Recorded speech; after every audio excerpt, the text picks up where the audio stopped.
Hello everyone, आज हम करेंगे टाइम सीरीज एनालिसिस। ये वीडियो स्पेशली बीटीटीएम के स्टूडेंट्स के लिए है जो किसी भी रीज़न से अपनी क्लासेस नहीं लगा पाए हैं। तो इस वीडियो में हम जानेंगे टाइम सीरीज क्या होता है, टाइम सीरीज के कौन कौन से कंपोनेंट्स रहते हैं और कौन कौन से मेथड्स हैं जिनके थ्रू हम टाइम सीरीज एनालिसिस या ट्रेंड एनालिसिस कर सकते हैं। तो first of all, what is time series? सबसे पहले टाइम सीरीज क्या होता है ये जानते हैं। So it is a sequentially recorded numerical data points. ठीक है, फर्स्ट पॉइंट इज कि यह एक न्यूमेरिकल डेटा है। न्यूमेरिकल डेटा हो गया जो नंबर्स में एक्सप्रेस किया जाता है, 1 2 3 हजार लाख, 1 2 3 थाउजेंड, मिलियंस बिलियंस। तो जो भी न्यूमेरिकली डेटा है वो है ये time series is sequentially recorded numerical data points. किसके लिए है? For a given variable. कोई एक वेरिएबल है जिसके लिए ये डेटा है। गिवन वेरिएबल हो गया जिसकी वैल्यूज चेंज हो रही है। फॉर एग्जाम्पल y एक वेरिएबल है, number of students passing the 12th board examination in our school. किसी एक स्कूल में 12वीं कक्षा में कितने बच्चे पास हो रहे हैं, वो एक वेरिएबल है y। तो उसके लिए हमने डेटा पॉइंट्स निकालने हैं। डेटा पॉइंट्स होंगे for in a successive order for a given period of time. ठीक है, सक्सेसिव ऑर्डर हो गया, मान लो हम 2015 से 2022 तक का डेटा ले रहे हैं। तो सबसे पहले हम 2015 में कितने बच्चे पास हुए हैं वो जानेंगे। तो वो हो गया 60 मान लो। फिर हम देखेंगे 16 में कितने पास हो गए, मान लो 16 में 40 पास हो रहे हैं। ठीक है, तो इस तरह से हम डेटा रिकॉर्ड करेंगे, फाइंड आउट करेंगे सक्सेसिव ऑर्डर में। 16 के बाद कौन सा आएगा सक्सेसिव ईयर? 17। तो हर 17 में मान लो 30 हो गए। तो इस तरह से डेटा को हम सीक्वेंशियली रिकॉर्ड करेंगे सक्सेसिव ऑर्डर में फॉर अ गिवन वेरिएबल। ठीक है, टू ट्रैक वेरिएशन। हम क्या करेंगे, इससे वेरिएशन देखेंगे कि डेटा में क्या वेरिएशंस आ रहा है, क्या डेटा बढ़ रहा है, क्या कम हो रहा है, किस तरह से परिवर्तन आ रहा है डेटा में, उसको बोलेंगे टाइम सीरीज। क्या हुआ time series? Sequentially recorded numerical data points for a given variable arranged in a successive order one after other to track variation। ठीक है, इससे क्या होगा, हमारे पास डेटा होगा, उसको हम समझ सकते हैं, एनालाइज कर सकते हैं, उससे हमें इंफॉर्मेशन मिलेगी कि क्या वो दिखा रहा है और उसी से हम कल क्या होगा वो भी फोरकास्ट कर सकते हैं। फॉर एग्जांपल, अगर हमारा डेटा नीचे जा रहा है तो हम एक्शंस ले सकते हैं कि हम किस तरह से इसको सुधार सकते हैं। तो फोरकास्टिंग में हेल्प करेगा, प्लानिंग में हेल्प करेगा। Time series is very important for business. तो टाइम सीरीज डेटा सिंपली हो गया when data of the variable is collected at distinct time intervals for a given period of time। जैसे यहाँ पर हमने 2015 से 2022 तक 12वीं की परीक्षा पास करने वाले विद्यार्थियों की संख्या एक डेटा हमारे पास है। उसी तरह से क्रॉस सेक्शनल डेटा हो गया जो एक ही टाइम पीरियड का है। For example it's only for the year 2020, एक ही साल के लिए डेटा है। 2020 में साइंस स्ट्रीम में कितने बच्चे पास हुए, आर्ट्स स्ट्रीम में कितने बच्चे पास हुए, कॉमर्स स्ट्रीम में कितने बच्चे पास हुए।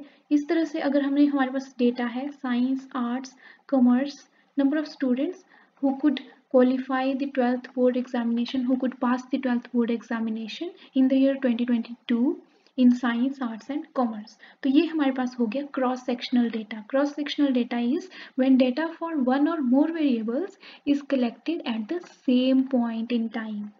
सिर्फ एक ही टाइम के लिए हमने कलेक्ट किया, उसको क्रॉस सेक्शनल बोलेंगे। और जब हमने सक्सेसिव ऑर्डर में अलग अलग टाइम पीरियड के लिए कलेक्ट किया था उसको टाइम सीरीज बोलते हैं। और लास्ट हो गया पूल्ड डाटा, जिसमें हमारे पास दोनों तरह की चीज़ें होती हैं, टाइम सीरीज भी रहता है और क्रॉस सेक्शनल डेटा भी होता है। तो दैट इज कि डेटा को पूल किया गया है, पूल्ड डेटा। ठीक है, अब टाइम सीरीज डेटा में भी दो तरह के डेटा हो सकते हैं। One is univariate time series या डेटा सेट और दूसरा है multivariate. Right, multivariate. As the word suggest, univariate is univariable. Uni means one, vary means variable. There's only one variable for which the data is collected. तो उसको बोलेंगे univariate data. For example, data collected from a temperature sensor measuring the temperature of a place every second. किसी एक जगह का temperature आपने temperature record किया है, उसको बोलेंगे यूनिवेरिएट डेटा। सिर्फ आप टेम्परेचर देख रहे हो। उसी तरह से यहाँ एक मैप दे रखा है जिसमें एक्स एक्सिस पे टाइम कंपोनेंट दिखाया गया है। तो हर बार आप एक्स एक्सिस पर टाइम कंपोनेंट दिखाएंगे। जैसे यहाँ पर टाइम कंपोनेंट दे रखा है 2005, 6, 6, 7, 8, 9, इसी तरह से 2016, 17 तक। और वाई एक्सिस में आएगा वेरिएबल। तो वेरिएबल यहाँ इस मैप में है villages electrified, number of villages electrified. तो जैसे 2005-6 में 9519 जो विलेजेस हैं वो इलेक्ट्रीफाई हो चुके हैं। 2006-7 में इन्होंने 28,706 और इलेक्ट्रीफाई किए। 2007-8 में 9,301 इलेक्ट्रीफाई किए। तो कितने विलेजेस को इलेक्ट्रीफाई किया जा रहा है, इस वेरिएबल के लिए हर साल का डेटा इन्होंने कलेक्ट किया। This is univariate data set, univariate time series data set, right. और मल्टीवेरिएट टाइम सीरीज हो जाएगा जिसमें बहुत सारे मल्टीपल वेरिएबल्स होंगे। मल्टीवेरिएट टाइम सीरीज और multivariate time series data set is the collection of data for multiple variables, and then we find out how they are varying over time. For example, in this map you can see this is the data for fossil CO2 emissions. Carbon dioxide emission के लिए data है 1960 से लेकर, x axis में क्या आएगा, time series आएगा, time component आएगा। 1960 से लेकर 2018 तक का डेटा है। इंडिया को पर्पल लाइन में दिखाया गया है, purple dotted line. European union को स्काई ब्लू डॉटेड लाइन से दिखाया है। उसी तरह से चाइना को रेड कलर्ड डेटा लाइन से दिखाया है। All other countries are shown with black dotted line and US is shown with light green dotted line, you can see in the map. तो यहाँ पर हमारे पास बहुत सारे वेरिएबल्स हैं, India, European Union, USA, China, all others, right. हमारे पास 5 कंपोनेंट, 5 वेरिएबल्स हैं। When there is more than 1 variable then we can say it's a multivariate time series data. और एक्स एक्सिस पे हमेशा टाइम कंपोनेंट दिखाया जाएगा।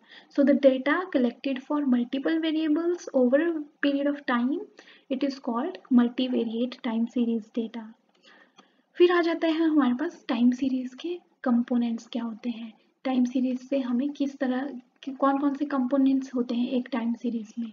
तो एक टाइम सीरीज में एक भी कंपोनेंट हो सकता है या एक से ज़्यादा कंपोनेंट्स भी हो सकते हैं। तो इसमें आप देखेंगे जो फर्स्ट कंपोनेंट है, ये है कंपोनेंट की स्पेलिंग, ठीक है। फर्स्ट कंपोनेंट है सेक्युलर ट्रेंड कंपोनेंट।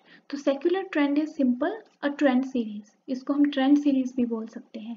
तो इसमें क्या होता है, आपको एक लॉन्ग रन में वेरिएशन देखने को मिलती है डेटा में, उसको हम बोलेंगे सेक्युलर ट्रेंड और ट्रेंड सीरीज, जिसमें आप एक लॉन्ग पीरियड में देख रहे हैं कि डेटा बढ़ रहा है या कम हो रहा है। For example here we have years, ठीक है, 1990 से लेकर 2002 का डेटा है।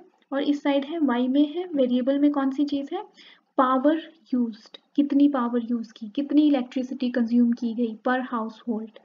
तो उसमें आप देख रहे हैं कि डेटा बढ़ रहा है for the long period of time. यहाँ पर समवेयर बिटवीन 15 तक था और यहाँ पर कितना है, 40 तक है। तो for in a long period of time the trend is shown, there is a variation. तो जो लॉन्ग टर्म में वेरिएशन आता है उसको बोलते हैं सेक्युलर ट्रेंड या ट्रेंड सीरीज। जो लॉन्ग पीरियड ऑफ टाइम में वेरिएशन आता है उसको बोलते हैं सेक्युलर ट्रेंड। और जो सीजनली आता है उसको बोलते हैं सीजनल कंपोनेंट, ठीक है। सीजनल हो सकता है जैसे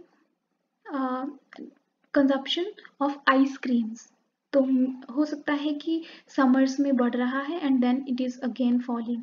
तो सीजनल आएगा, एक साल के अंदर अंदर एक पैटर्न शो किया जा रहा है और उस पैटर्न में भी फिक्स्ड फ्रीक्वेंसी है। फॉर एग्जाम्पल आप देख सकते हैं कि यूजेस है, इलेक्ट्रिसिटी यूजेस है, या फिर आप बाइंग फैंस या रेफ्रिजरेटर सेल है।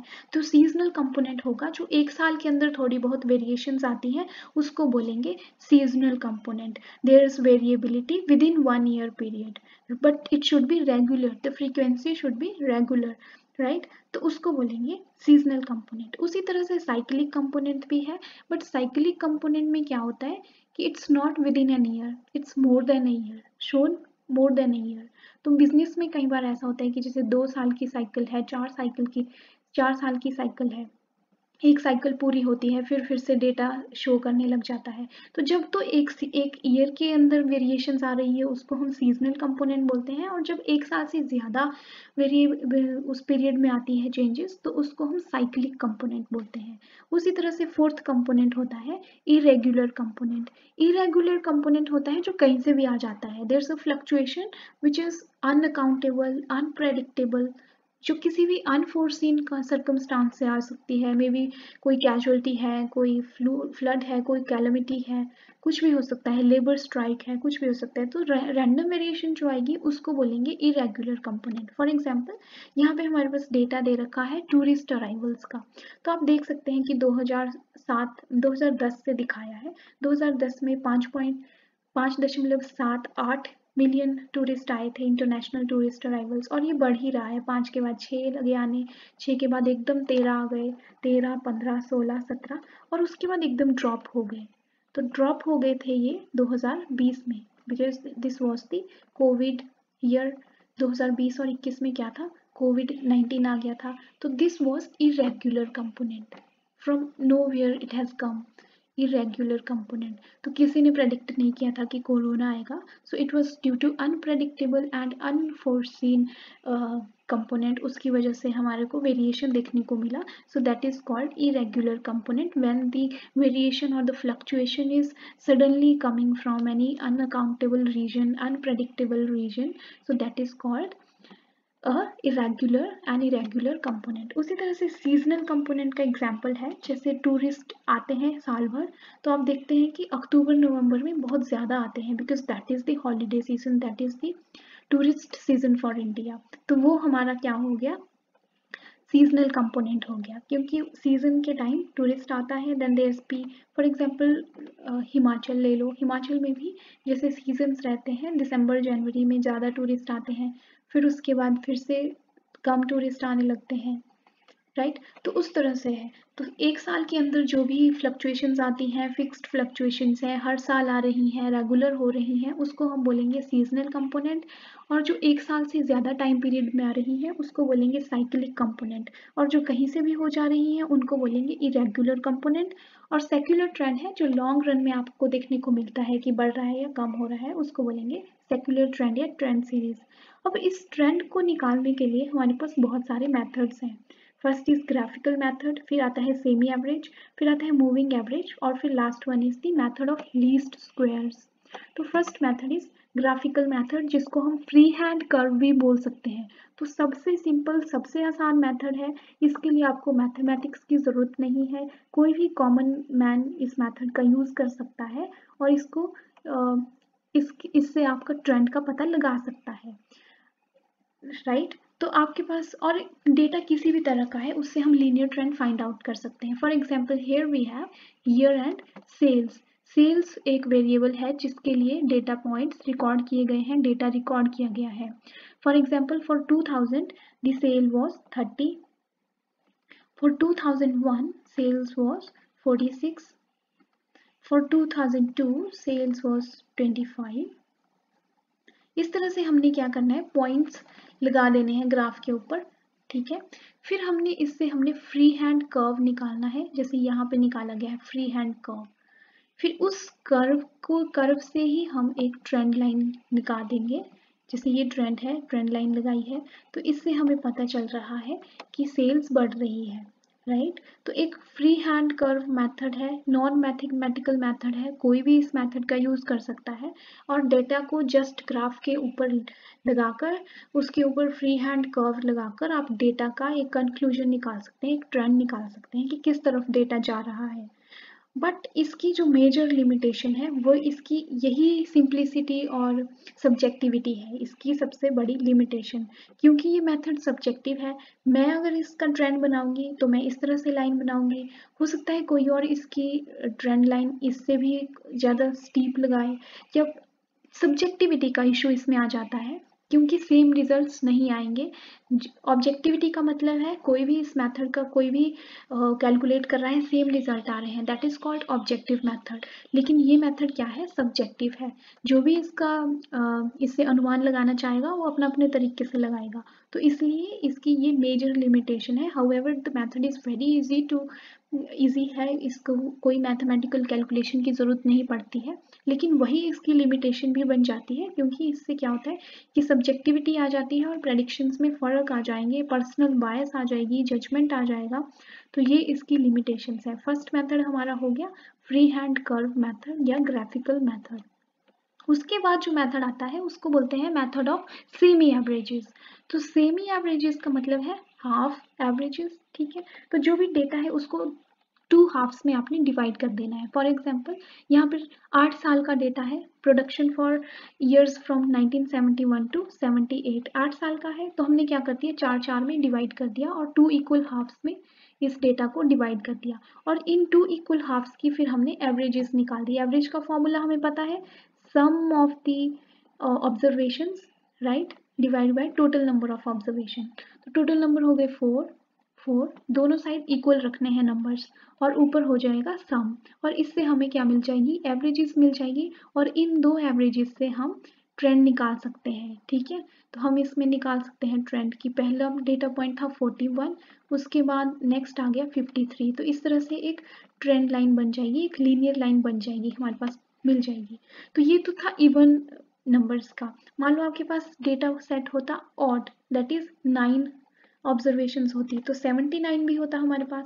तो उस केस में भी हमने इक्वल ही रखना है दोनों को।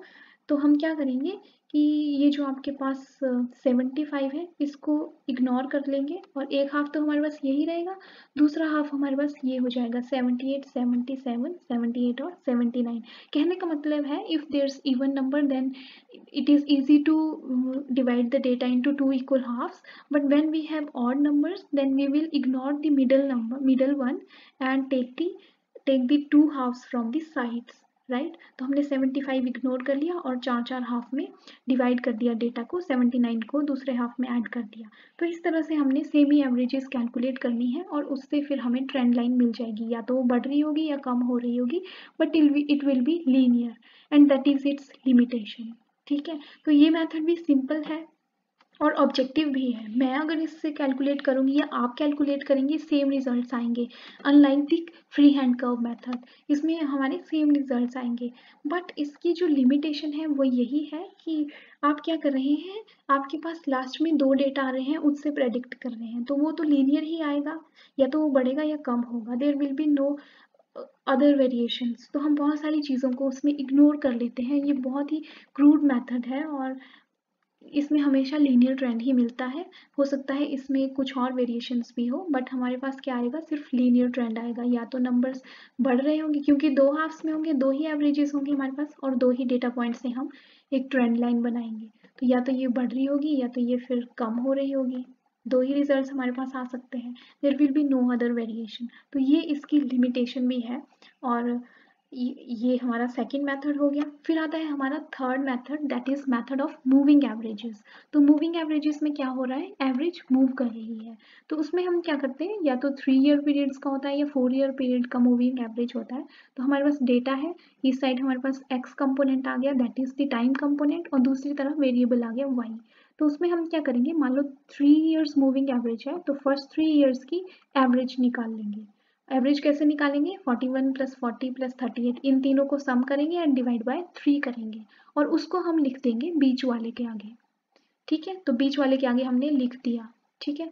फिर हम नेक्स्ट 3 का करेंगे, 2007, 8, 9, इन 3 की एवरेज निकालेंगे और इनको कहाँ लिख देंगे, इन तीनों के बीच में, दैट इज 2008, यहाँ पे लिख देंगे। इन तीनों का सम आ गया 104 और फिर इसके बाद इसका एवरेज निकाल के इस साइड लिख देंगे। तो इसी तरह से फिर हम अगले 3 का करेंगे, ठीक है। इसी तरह से हम करते जाएंगे, पहले वाले को छोड़ते जाएंगे और अगले 3 का करते जाएंगे और ये हम करेंगे लास्ट तक हम ये करेंगे। तो लास्ट वाला हमारे पास 2013 वाला आ जाएगा यहाँ पे। तो हर 3 की एवरेज निकालते जाएंगे पहले वाले को छोड़कर। तो जो ओरिजिनल हमारा ब्लू कलर में था डेटा पॉइंट और जो हमारा मूविंग एवरेज आया वो आ गया इसमें ब्राउन कलर में। इस तरह से हम मैप पे ग्राफ पे दिखा सकते हैं। तो ये हो गया मूविंग एवरेज मेथड। और इसमें क्या होता है, मूविंग एवरेज में हमने इंडिविजुअल कर्व्स को भी लिया। अब ये तो 3 इयर्स का था, 4 इयर्स का अगर हमने बनाना है, आप 4 इयर्स का बना सकते हैं, 5 इयर्स का बना सकते हैं मूविंग एवरेज, एज पर दी बिजनेस नीड्स, एज पर दी डेटा नीड्स। तो 4 इयर्स का होगा तो उसमें हम क्या करेंगे, 4 का बीच वाला लेंगे। तो बीच वाला क्या होगा, बीच वाले 2 से भी बीच वाला, तो 1981 और 82 के बीच वाला पॉइंट होगा, वहाँ पर ये मूविंग एवरेज आएगी 4 इयर्स की। तो पहला डेटा सेट आ जाएगा 1980, 81, 82 और 83 का। नेक्स्ट आएगा 81, 82, 83 और 84 का, और कहाँ पर आएगा 82 और 83 के बीच में। और उससे नेक्स्ट आएगा 82, 83, 84, 85 का, और कहाँ आएगा 83 और 84 के बीच में। उसी तरह से उससे अगला कहाँ आएगा 83, 84, 85 और 86, और कहाँ पर आएगा 84 और 85 के बीच में। इस तरह से आपने करना है मूविंग एवरेज फॉर 4 ईयर्स। इसमें क्या कर रहे हैं, इसमें भी हम एक ही छोड़ रहे हैं, ठीक है, और उससे आगे आगे करते जा रहे हैं, पर इस बार हम कर रहे हैं 4 साल के लिए मूविंग एवरेज फॉर 4 ईयर्स। तो 4 ईयर्स के लिए कर सकते हैं, 5 ईयर्स के लिए कर सकते हैं मूविंग एवरेज, इस तरह से करते हैं। और ये हमारे पास आ जाएंगे total centre totals. Last year तक हमने ये करना होता है। अब ये इससे आगे भी डेटा सेट है, इसीलिए आपको इधर ये नंबर्स दिख रहे होंगे। तो मेथड वही है कि एवरेजेस निकालनी है 4 साल के लिए। तो ये भी इजी मेथड है, ज़्यादा इसमें मैथमेटिकल कॉम्प्लेक्सिटीज नहीं है, और ऑब्जेक्टिव मेथड है, आप करेंगे मैं करेंगे एवरेजेस सेम ही आएंगी। तो it's not subjective, it is also flexible method. मान लो आपने कुछ और ऑब्जर्वेशन इसमें ऐड कर ली, तो आप उसको नीचे ऐड कर लेंगे, ये वाला डेटा अफेक्ट नहीं होगा। तो ये भी इसका फायदा है। और परंतु इसमें भी लिमिटेशंस है। इसका ये एक और बेनिफिट ये है कि हम इसमें सीजनल और साइक्लिक कंपोनेंट को भी देख सकते हैं, क्योंकि आप हर एक वैल्यू को लेते हुए चल रहे हैं, हर 3-4 साल का ले रहे हैं। तो इसमें बहुत सारी मेरिट्स भी हैं और डीमेरिट्स भी हैं। डीमेरिट्स भी इसकी इसी तरह से है कि इसमें आप क्या होता है, आपको हर वैल्यू का पता होना चाहिए, ज़रूरी है कि आपको हर वैल्यू पता हो।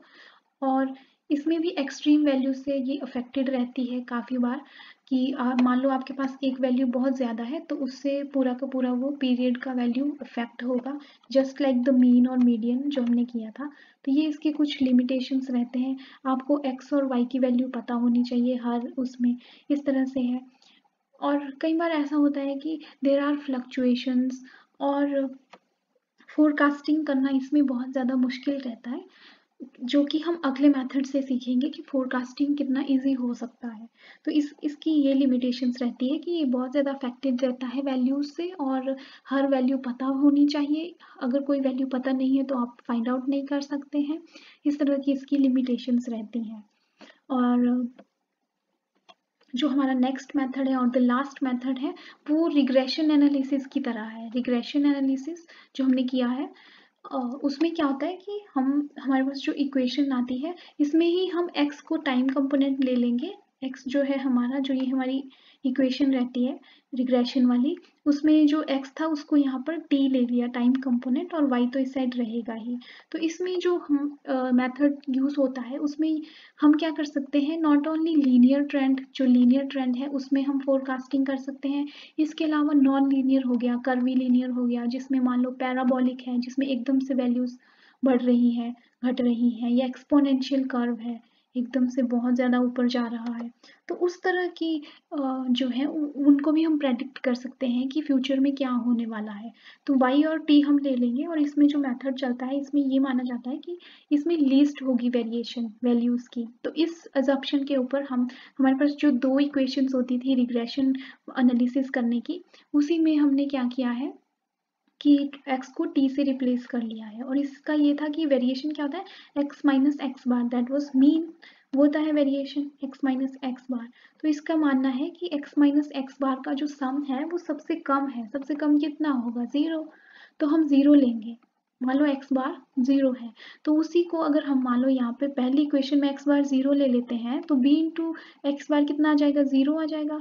तो 0 आ जाएगा, तो यहाँ से हम a की वैल्यू निकाल सकते हैं। a की वैल्यू कितनी आ गई, sigma y divide by n आ गई। उसी तरह से नीचे भी अगर हम सिग्मा x की वैल्यू 0 पुट करेंगे, तो हमारा ये वाला 0 बन जाएगा a से मल्टीप्लाई करके। तो b की वैल्यू क्या आ जाएगी, b is equal to sigma x y divide by sigma x square, जिसमें एक्स वाई ये क्या था, एक्स स्क्वेयर क्या था, वेरिएशन फ्रॉम मीन। और अगर हमारे पास a और b इन फॉर्मूला से हमें मिल जाए, तो हम इस इक्वेशन में डालकर, क्योंकि t हमारे पास पता है, जिस भी ईयर के लिए आपने प्रेडिक्ट करना है उसकी वैल्यू डालो, a और b की वैल्यू डालो, और आपको y की वैल्यू मिल जाएगी कि उस साल में कितना होगा, जो भी प्रोडक्शन है, सेल्स है, जो भी वेरिएबल है। तो इस तरह से इस मेथड का यूज़ किया जाता है। ये फॉर्मूलाज हमें मिलते हैं रिग्रेशन इक्वेशन से, जो हमने किया है रिग्रेशन एनालिसिस, तो वहाँ से हमें ये फॉर्मूला मिल जाता है और हमने ये सिंपली पुट करना है। For example here we are given years 2014, 15, 16 और उनका इंडेक्स नंबर दे रखा है। ठीक है, तो इसमें क्या करना है, ए और बी की वैल्यू निकालने के लिए हमें सिंपल है, ए का formula sigma y divide by n, तो सिग्मा वाई आप निकालिए और sigma y divide by n कर लीजिए। सिग्मा वाई क्या हो गया, टोटल वाई का, और एन क्या हो गया, टोटल नंबर ऑफ ऑब्जर्वेशंस। उसी तरह से बी की वैल्यू आ जाएगी sigma x y divide by sigma x square. तो एक्स वाई कहाँ से आएगा, पहले हमें एक्स निकालना पड़ेगा। तो एक्स निकालने के लिए हमने क्या करना है, वेरिएशन निकालना है। वेरिएशन निकालेंगे बीच वाले नंबर से, तो बीच वाला कौन सा होगा इसमें, 7 divide by 2, 7 plus divide by 2, fourth number हो जाएगा, राइट। तो फोर्थ नंबर कौन सा है, 2017। तो 2017 माइनस करते जाएंगे एक्स की वैल्यू से, जैसे यहाँ 2014 से 17 माइनस किया तो -3, -2 इस तरह से आ जाएगा। फिर इसका स्क्वायर कर लेंगे, एक्स स्क्वायर हर नंबर का, -3 का 9, -2 का 4, -1 का 1, 0 का 0, 1 का 1, इस तरह से। तो इस तरह से हमारे पास सिग्मा एक्स स्क्वायर मिल जाएगा हमें, और एक्स वाई हम कर लेंगे मल्टीप्लाई करके, वाई ये है, एक्स ये है, एक्स ये है, एक्स और वाई का मल्टीपल एक्स वाई आ जाएगा। इस तरह से हमारे पास मिल जाएगा हमारे को सिग्मा एक्स और sigma x square, sigma x y, और ए और बी की वैल्यू हम फॉर्मूला में पुट करके फाइंड आउट कर सकते हैं। कर ली, उससे हमें एक ए और बी की अगर हमें वैल्यू मिल गई तो हमारे पास क्या है, वाई की वैल्यू भी हम प्रेडिक्ट कर सकते हैं, राइट। जैसे y की वैल्यू अगर हमारे पास, हमें क्या करना है, उस इक्वेशन में डालना है, y is equal to a plus b x, x क्या है यहाँ पर, t है, टाइम कंपोनेंट, b t, बस ये पुट करना है, y is equal to a plus B T. A और b की वैल्यू हमारे पास आ जाएगी, x की वैल्यू हमारे पास है, उस तरह से हम y की वैल्यूज प्रेडिक्ट कर सकते हैं, राइट। तो ये इक्वेशन है फाइंड आउट करने की, ट्रेंड वैल्यू ए हमारे पास ये आया है, बी की वैल्यू हमारे पास ये है 16.6, और एक्स हमारे पास आ गया आपके पास ये वेरिएशन -3, -2, -1, इस तरह से हमारे पास ट्रेंड वैल्यू आ जाएगी, जिसको आप मैप पे दिखा सकते हैं या प्रेडिक्ट कर सकते हैं। ये तो था इवन नंबर्स, इवन ऑब्जर्वेशन है, उस केस में हमें रहता है कि बीच वाला नंबर, जैसे यहाँ पे हमने 2017 ले लिया था, जिससे एक्स की वैल्यू माइनस करनी थी वेरिएशन फाइंड आउट करने के लिए। यहाँ पे हम बीच वाली वैल्यू नहीं होती है हमारे पास, तो हम क्या करेंगे, बीच की 2 से बीच वाली लेंगे। तो कैसे लेंगे, बीच वाली 2 हैं जो 1998 प्लस 1999 डिवाइड बाय 2, इसका हमने पहले भी किया था formula, n/2 plus n/2 plus 1,